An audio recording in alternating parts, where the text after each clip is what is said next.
নিয়ে দেখেন যে এই দেশে বিশৃঙ্খলা সৃষ্টিকারী এরকম ফ্যাসিস্ট সরকারের কিছু দোসর পুলিশে এখনো রয়েছে, মাঠ পর্যায়ে রয়েছে। আপনারা তদন্ত করলেই প্রেস ক্লাবের আজকে অনাকাঙ্ক্ষিত যে ঘটনা, এটা সারা বাংলাদেশ জুড়ে বিতর্কিত করতে এবং অন্তর্বর্তীকালীন সরকারকে বিতর্কিত করতেই এই এসআই ফয়সল এই অপকর্ম করেছে এবং সাংবাদিকদেরকে বাস্টার্ড বলে গালি দিয়েছে।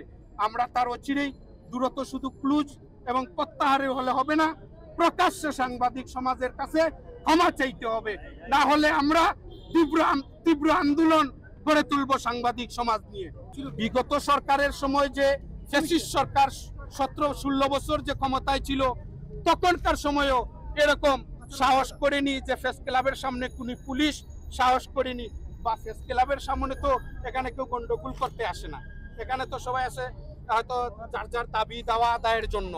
কিন্তু সেখানে দাবি আদায়ের যারা, যে আমার প্রশ্ন হলো যে লোকটা গায়ে আগুন দিল সে জ্বলে গেলে এইখানে কারা দায়ী হতো? বাঁচাইতে চাইছিলাম, ওকে রক্ষা করতে যে এই এসআই ফয়সল কেন এই দুর্ব্যবহার করলো এবং কেন আমাদেরকে দাওয়া করলো, তাহলে এর সাথে এসআই ফয়সলের সম্পর্কটা কি? তাৎক্ষণিক আমরা তার ব্যাগ চেক করলাম, মোবাইল চেক করলাম, তাকে জিজ্ঞাসা করলাম আপনি কেন গায়ে আগুন দিচ্ছেন? বলছে যে আমি সাতক্ষীরা থেকে এসেছি, ঋণগ্রস্ত, এর জন্য এখানে। আমরা আমাদের বিভিন্ন সহযোগিতারা তাকে বিভিন্ন প্রশ্ন করতে মুখে উনি আইসেই তাক্কি একদম শুরু করলেন, না কোনো কিছু জিজ্ঞাসা করে নাই। ওখানে বিভিন্ন আরো ক্যামেরা বা বিভিন্ন ইয়ে ছিল, ওগুলাতে যারা লাইভে ছিল তারা ওগুলা সংযুক্ত করলেই পাওয়া যাবে। এবং উনি আইসেই গালাগালি সাংবাদিকদের পালাচ্ছে, আমাদের সাংবাদিকদের উনাশলে পড়ে আমরা যখন বললাম সিনিয়র সাখাওয়াত ভাইকে কেন ধাক্কা দিলেন, আমাকে কেন ধাক্কা দিলেন, আপনারা সাংবাদিকদেরকে কেন এখান থেকে তাড়াচ্ছেন, আপনাদের উদ্দেশ্য কি, এই লোকটা মারা গেলে আপনি কি হাসিল করতে পারতেন, এ ধরনের যখন প্রশ্নের সম্মুখীন উনি, তখন যেভাবেই হোক ওখান থেকে দুজন লোক উনাকে মানে বললেন যে এখান থেকে তাড়িয়ে যান, দৌড়ে যান।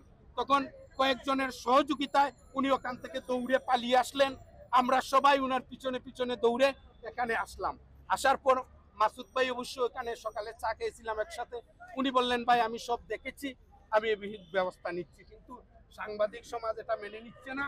সাংবাদিক সমাজ এটা বলছে যে একজন সিনিয়র সাংবাদিক উনি অসুস্থ, সাখাওয়াত ভাই সহ আমি সহ আরো যাদেরকে এখানে হেনস্থা করেছে এবং একটা জাতীয় প্রেস ক্লাবের সামনে যখন এই পুলিশ দুর্ব্যবহার করেছে এবং সাংবাদিকদেরকে বাস্টার্ড বলেছে, একজন করে বলে নাই, সমূহ সাংবাদিকদেরকে বলছে যে সাংবাদিক আমি চিনি, সাংবাদিকরা বাস্টার্ড, এটা ভিডিও রয়েছে, সবকিছু রয়েছে। এটার দ্রুত পদক্ষেপ সহ সাংবাদিক সমাজের কাছে প্রকাশ্যে ক্ষমা চাইতে হবে। যদি না দেওয়া হয় আমরা তীব্র আন্দোলন গড়ে তুলব ইনশাআল্লাহ।